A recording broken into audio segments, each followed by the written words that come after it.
정수의 나눗셈.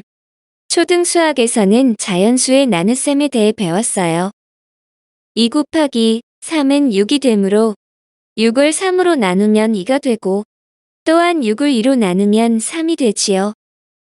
초등수학에서는 자연수의 곱셈을 통하여 자연수의 나눗셈을 설명했는데 마찬가지로 이번엔 정수의 곱셈을 통하여 정수의 나눗셈을 설명할게요.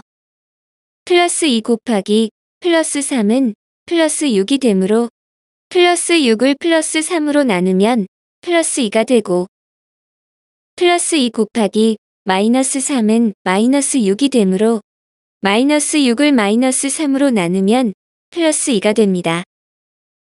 마이너스 2 곱하기 플러스 3은 마이너스 6이 되므로 마이너스 6을 플러스 3으로 나누면 마이너스 2가 되고 마이너스 2 곱하기 마이너스 3은 플러스 6이 되므로 플러스 6을 마이너스 3으로 나누면 마이너스 2가 됩니다. 정수의 부호에 따라 4가지의 유형이 나오게 되어 위의 2가지는 같은 부호의 나눗셈이 되며 결과의 부호는 양수가 되고 아래의 2가지는 다른 부호의 나눗셈이 되며 결과의 부호는 음수가 된다는 거예요. 그래서 정수의 나눗셈을 다음과 같이 정리를 할 수 있어요. 같은 부호의 나눗셈은 두 정수의 절대값의 몫에 양의 부호 플러스를 붙이고 다른 부호의 나눗셈은 두 정수의 절대값의 몫에 음의 부호 마이너스를 붙이면 됩니다. 예를 들어 플러스 12 나누기 마이너스 4는 두 수의 부호가 다르므로 부호는 음수이고 몫이 3이 되므로 따라서 마이너스 3이 되고 마이너스 56 나누기 마이너스 8은 두 수의 부호가 같으므로 부호는 양수이고 몫이 7이 되므로 따라서 플러스 7이 되고 마이너스 65 나누기 플러스 13은 두 수의 부호가 다르므로 부호는 음수이고 몫이 5가 되므로 따라서 마이너스 5가 됩니다. 0과 관련된 나눗셈에 대해 알아볼까요? 0을 0이 아닌 정수로 나누면 그 몫은 항상 0이 됩니다. 참고로 어떤 수를 0으로 나누는 경우는 생각하지 않아요. 예를 들어 0을 0이 아닌 3으로 나누면 즉 0 나누기 3은 0이 되고 0을 0이 아닌 마이너스 3으로 나누면 즉 0 나누기 마이너스 3은 0이 됩니다. 그러나 반대로 어떤 수를 0으로 나눌 경우에는 예를 들어 3을 0으로 나눌 수 없고 마이너스 3을 0으로 나눌 수 없으니까 아예 생각조차 하지 말라는 겁니다. 이에 관한 설명은 예비 중등 수학 개념에서 나눗셈의 등분제와 포함제에서 했었습니다. 간단하게 다시 한번 되짚어 볼까요? 나누기란 같은 수의 빼기가 몇 번 뺐는지 세기가 귀찮아서 만든 기호라고 했어요. 포함제를 이용한 0 나누기 3의 의미는 0에서 3을 몇 번을 빼면 0을 포함한 3 미만의 자연수가 나올까요? 0에서 3을 한 번이라도 빼면 0을 포함한 3 미만의 자연수가 나올 수가 없죠. 그래서 0 나누기 3은 0이 됩니다. 포함제를 이용한 3 나누기 0의 의미는 3에서 0을 몇 번을 빼면 0이 나올까요? 3에서 0을 무수히 빼더라도 3은 변하지 않으므로 절대로 0이 나올 수가 없어요. 그래서 3 나누기 0은 구할 수 없으므로 생각하지 말라고 했어요. 좀 더 자세한 설명은 예비 중등 수학 개념 강의 3부작 중에서 제2부를 참조하시기 바랍니다. 유리수의 나눗셈.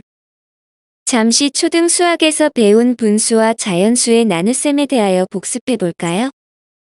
4분의 3 나누기 1을 어떻게 풀었는지 기억하고 있나요? 4분의 3 나누기 1을 4분의 3 곱하기 2분의 1로 고쳐서 풀었죠. 즉, 나누기 1을 곱하기 2분의 1로 바꿔서 풀었는데 초등 수학에서는 역수라는 용어는 사용하지 않았지만 역수의 개념으로 문제를 풀었던 거예요. 그래서 앞으로 유리수의 나눗셈에서 사용될 역수의 개념을 먼저 살펴볼게요. 역수의 용어도 물론 한자에서 비롯된 건데요. 역의 한자 의미는 거스르다, 거꾸로의 뜻을 지닙니다.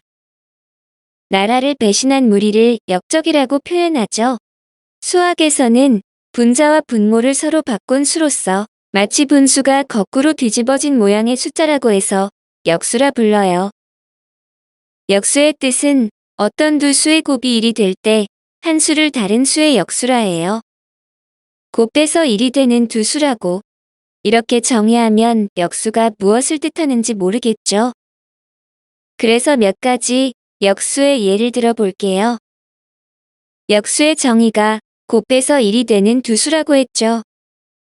그럼 4분의 3 곱하기 네모가 1이 되기 위해서는 네모 안의 수가 얼마일까요? 네모 안의 수가 3분의 4가 되면 서로 약분이 되어서 두 수의 곱이 1이 되겠죠. 그래서 4분의 3의 역수는 3분의 4가 됩니다. 물론 반대로 3분의 4의 역수는 4분의 3이 되고요. 따라서 곱해서 1이 되는 두 수인 4분의 3과 3분의 4는 서로 역수 관계가 됩니다. 이번에 음수인 마이너스 2분의 1의 역수는 얼마일까요? 서로 약분이 되어서 두 수의 곱이 1이 되려면 네모 안의 수는 마이너스 2가 되어야 해요. 그래서 마이너스 2분의 1의 역수는 마이너스 2가 됩니다. 여기서 주의해야 할 것은 음수에 대하여 역수의 부호도 마찬가지로 바뀌지 않고 그대로 음수가 된다는 거예요. 이번엔 정수인 5의 역수에 대하여 알아볼까요? 서로 약분이 되어서 두 수의 곱이 1이 되려면 네모 안의 수는 5분의 1이 되어야 해요. 그래서 정수 5의 역수는 5분의 1이 됩니다. 처음에 역수를 설명할 때 주어진 분수에 대하여 그 역수는 분자와 분모를 서로 바꾼 수라고 했어요. 4분의 3의 역수는 분자와 분모를 서로 바꾸면 3분의 4가 됩니다. 그런데 정수인 5는 분수의 모양이 아닌데 어떻게 될까요? 정수 5는 1분의 5와 같게 되므로 5의 역수는 분자와 분모를 서로 바꾸면 5분의 1이 됩니다. 물론 음수에서는 분자와 분모를 서로 바꾸더라도 역수는 여전히 음수가 될 수밖에 없겠죠. 역수라는 개념이 좀 쉽게 이해가 되었나요? 이제 앞으로의 나눗셈은 이와 같이 역수를 이용해서 풀게 됩니다. 유리수의 나눗셈에 대한 풀이 과정을 알고리즘화하여 정리해 볼게요. 먼저 나눗셈을 곱셈으로 고친 후 바로 뒤에 오는 수는 역수를 취하여 계산하면 됩니다. 우리가 앞에서 다룬 유리수의 뺄셈에서 뺄셈을 덧셈으로 고친 후 바로 뒤에 오는 수는 부호를 반대로 한다고 했었죠? 그래서 뺄셈을 덧셈으로 고쳤듯이 나눗셈을 곱셈으로 고쳐서 계산을 해요. 그렇다면 우리가 알고 있는 사칙연산이 결국에는 덧셈과 곱셈의 두 가지 연산으로 간략히 표현할 수가 있다는 겁니다. 복잡했던 식이 훨씬 간단해진다는 거죠. 역수를 이용한 나눗셈의 예를 들어볼까요? 플러스 4분의 9 나누기 마이너스 5분의 3에서 나눗셈을 곱셈으로 고치고 뒤에 수를 역수로 바꾼 후 서로 다른 부호의 곱셈이므로 마이너스 부호의 절대값끼리 곱하고 약분하여 정리하면 따라서 마이너스 4분의 15가 됩니다. 셋 이상의 유리수의 나눗셈에서는 먼저 부호를 결정한 후 절대값의 나눗셈을 차례로 계산하면 됩니다. 예를 들어 마이너스 12 나누기 플러스 2 나누기 마이너스 3에서 음수의 개수가 짝수이므로 부호는 플러스이고 절대값을 나누면 되고 앞에서부터 순차적으로 나눗셈을 계산하면 플러스 6 나누기 3이므로 따라서 플러스 2가 됩니다. 물론 여기서도 나눗셈을 곱셈으로 고친 후 역수를 이용해도 상관없어요. 셋 이상의 유리수의 곱셈과 나눗셈의 혼합 계산. 다음과 같이 12 나누기 3 곱하기 4를 앞에 두 개를 먼저 계산한 경우와 뒤에 두 개를 먼저 계산한 경우를 비교해 볼게요. 12 나누기 3을 계산한 후 4를 곱하면 4 곱하기 4이므로 16이 되고, 이번엔 3 곱하기 4를 계산한 후 12 나누기 12 하면 1이 됩니다. 계산의 결과가 다르다는 것을 알 수 있죠. 그래서 곱셈과 나눗셈이 섞인 혼합계산에서는 앞에서부터 순서대로 계산을 해야 바른 답을 구할 수 있어요. 그런데 여기서 나눗셈을 곱셈으로 고친 후 역수를 이용하면, 즉 12 곱하기 3분의 1 곱하기 4가 되면 곱하는 순서에 상관없이 계산을 하여도 됩니다. 셋 이상의 유리수의 곱셈과 나눗셈의 혼합계산의 순서는 다음과 같아요. 거듭 제곱이 있으면 먼저 계산을 하고, 나눗셈은 곱셈으로 바꾸고, 곱의 부호를 먼저 결정한 후 각 수의 절대값을 곱하면 됩니다. 예를 들어 마이너스 2분의 3의 제곱 나누기 마이너스 8분의 5 곱하기 마이너스 3분의 10은 거듭 제곱이 보이므로 먼저 계산하고 나눗셈을 곱셈으로 바꾸면 플러스 4분의 9 곱하기 마이너스 5분의 8 곱하기 마이너스 3분의 10이 되고, 음수의 개수가 짝수이므로 부호는 플러스이고, 절대값끼리 곱하여 약분하면 따라서 플러스 12가 됩니다. 다음은 분배 법칙에 대하여 알아볼까요? 분배 법칙의 예를 먼저 살펴볼게요. 마트에 가면 계란을 낱개가 아니라 한 판으로 팔죠. 일반적인 계란 한 판은 6개씩 5줄로 된 30개가 있고 2개씩 5줄로 된 10개가 있어요. 정우와 소라는 학교 요리 대회에 필요한 계란을 준비했는데 30개짜리 큰 판과 10개짜리 작은 판을 구입한 후 각각의 개수를 다음과 같이 계산을 했어요. 정우는 5줄씩 6개와 5줄씩 2개의 합으로 봤고, 소라는 5줄이 6 더하기 2로 봤어요. 정우의 계산은 5 곱하기 6 더하기 5 곱하기 2는 30 더하기 10은 40으로 계란의 개수를 구했고, 소라의 계산은 5 곱하기 8은 40으로 계란의 개수를 구했어요. 두 사람의 계산한 결과가 서로 같으므로 밑줄 친 두 부분의 수식도 서로 같다고 할 수 있겠죠? 즉, 5 곱하기 괄호 6 더하기 2 괄호는 5 곱하기 6 더하기 5 곱하기 2가 됩니다. 이러한 관계를 분배 법칙이라고 해요. 분배란 말의 의미는 각각의 골고루 나누어 준다는 뜻이죠. 그래서 괄호 앞에 있는 5 곱하기를 6과 2에 골고루 곱해준다고 생각을 하면 돼요. 그리고 괄호 안에 6과 2 사이의 연산 더하기는 오른쪽에 곱해진 두 수 사이에 그대로 적으면 됩니다. 분배 법칙을 수식으로 나타내면 a 곱하기 괄호 b 더하기 c 괄호에서 a 곱하기를 b에 분배하고 a 곱하기를 c에 분배한 후 연산 더하기는 분배한 두 식 사이에 위치시키면 됩니다.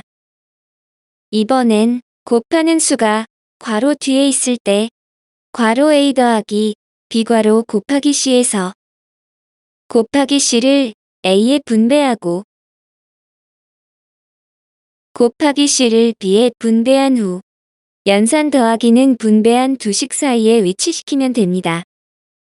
이와 같은 분배 법칙은 괄호를 풀어서 전개하는 과정을 나타낸 거예요. 괄호가 있는 식은 괄호를 먼저 계산하라는 명령 기호이므로 괄호 안을 간단히 한 후 다음 연산을 해도 되지만, 경우에 따라서 분배 법칙을 이용하여 계산하면 그 풀이 과정이 훨씬 간편하면서 신속해지기 때문에 분배 법칙을 이용하는 겁니다. 분배 법칙을 이용하여 다음을 계산해 볼까요? 마이너스 3 곱하기 괄호 마이너스 2 더하기 4 괄호에서 마이너스 3 곱하기를 각각 분배하면 마이너스 3 곱하기 마이너스 2 더하기 마이너스 3 곱하기 4이고, 이를 각각 계산하면 플러스 6 빼기 12는 마이너스 6이 됩니다. 괄호 3분의 7 빼기 2분의 3 괄호 곱하기 마이너스 6에서 곱하기 마이너스 6을 각각 분배하면 3분의 7 곱하기 마이너스 6 빼기 2분의 3 곱하기 마이너스 6이고 이를 각각 계산하면 마이너스 14 더하기 플러스 9는 마이너스 5가 됩니다. 첫 번째 예제는 분배 법칙보다는 괄호 안을 먼저 계산해서 푸는 게 더 좋겠죠. 분배 법칙의 의미를 알기 위한 문제였다면 두 번째 예제는 괄호 안을 먼저 통분해서 계산하는 것보다는 분배 법칙을 이용해서 푸는 것이 더 간단하죠. 나눗셈의 분배 법칙에 대하여 알아볼까요? 괄호 A 더하기 B괄호 나누기 C에서 먼저 나눗셈을 곱셈으로 고친 후 역수를 이용하면 괄호 A 더하기 B괄호 곱하기 C분의 1이 되고 C분의 1 곱하기를 A에 분배하고 C분의 1 곱하기를 B에 분배한 후 연산 더하기는 분배한 두 식 사이에 위치시키면 되고 따라서 C분의 A 더하기 C분의 B가 됩니다. 나눗셈의 분배 법칙에 대한 예를 들어볼까요? 먼저 나눗셈을 곱셈으로 고친 후 역수를 이용하면 다음과 같아요. 곱하기 4분의 15를 3분의 8에 분배하고 곱하기 4분의 15를 5분의 12에 분배하고 연산 빼기는 분배한 두 식 사이에 위치시키면 됩니다. 각각의 식을 약분하여 정리하면